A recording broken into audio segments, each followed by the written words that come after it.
Ya, kembali di Market Review. Sebelum saya lanjutkan perbincangan bersama Bapak Tauhid Ahmad, beberapa data sudah kami siapkan, di antaranya adalah mengenai cadangan devisa Indonesia dalam 3 bulan terakhir.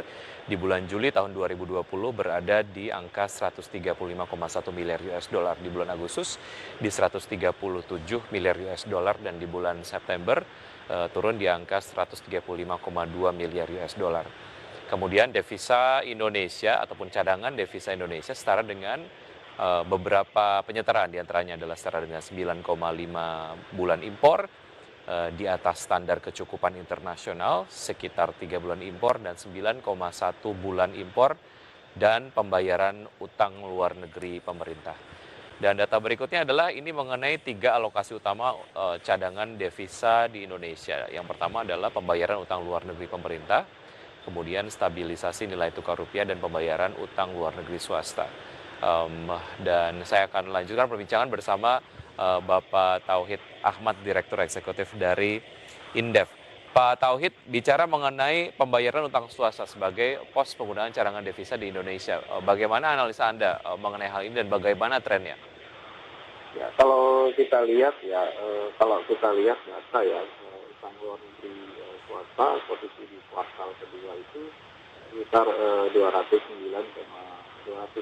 ya, juta juta ya kalau nggak salah ya, itu besar sekali. Menurut saya memang kalau kita kan ini proporsinya itu hampir 50, hampir lebih dari 50%, kalau kita sekitar 53 atau 54. Ini memang satu hal yang beresiko ketika memang utang luar negeri swasta ini sulit dikendalikan begitu.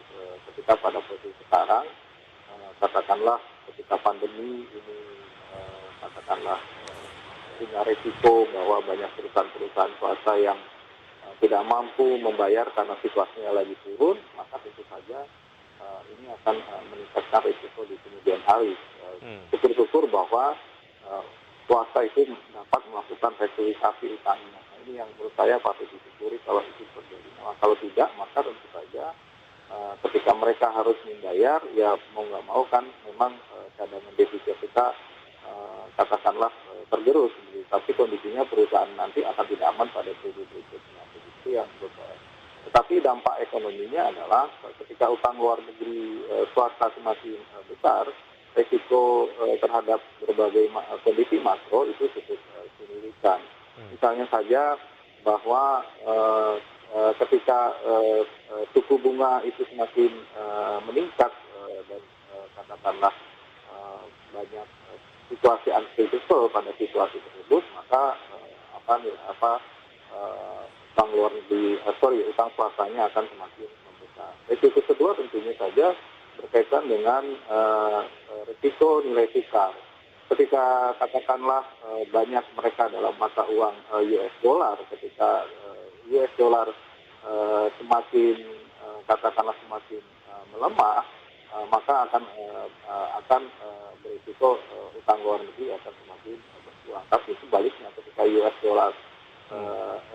sebaliknya begitu US dollar semakin meningkat dan mereka katakanlah membayar dalam bentuk rupiah, nah itu yang menurut saya juga akan semakin berisiko yang cukup tinggi untuk uang luar negeri. Nah ini yang menyebabkan katakanlah risiko-risiko ketika uang luar negeri meningkat. Tetapi anyway dalam konsep ekonomi, ketika utang itu semakin meningkat cukup besar secara ekonomi, bahwa kita katakanlah sekarang utang luar negeri pemerintah sekitar totalnya hampir sekitar 6.000 triliun dan swasta juga sama, itu kan otomatis sekitar 12.000 dan kalau kita jumlah ya itu sudah luar biasa di atas 60% GDP, dan ini berbahaya bagi perekonomian begitu. Karena ketika utang besar, kemampuan untuk menghasilkan pendapatan dari sisi ekonomi itu akan semakin berat, dan itu kan mereka harus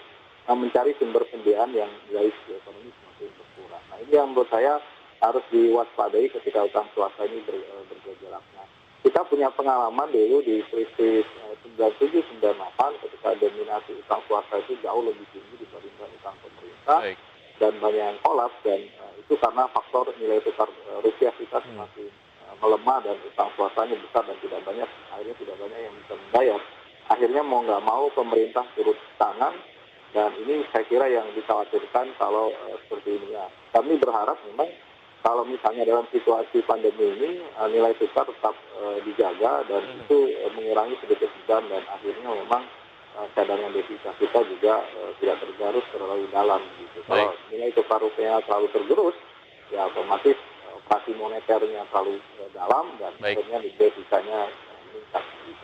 Ya, sebetulnya devisanya akan berkurang lah begitu. Baik, sebetulnya masih banyak yang ingin saya tanyakan Pak Tauhid, namun waktunya sangat pendek. Terima kasih sudah bergabung bersama kami di Market Review atas analisa komprehensif Anda. Sukses selalu, sehat selalu Pak Tauhid. Terima kasih. Terima kasih, sama-sama. Ya, dan pemirsa di masa pandemi ini tetap ingat pesan Ibu, jaga protokol kesehatan dengan tetap memakai masker, menjaga jarak dan jauhi kerumunan, serta mencuci tangan dengan sabun di air yang mengalir. Market Review akan segera kembali saja berikut ini.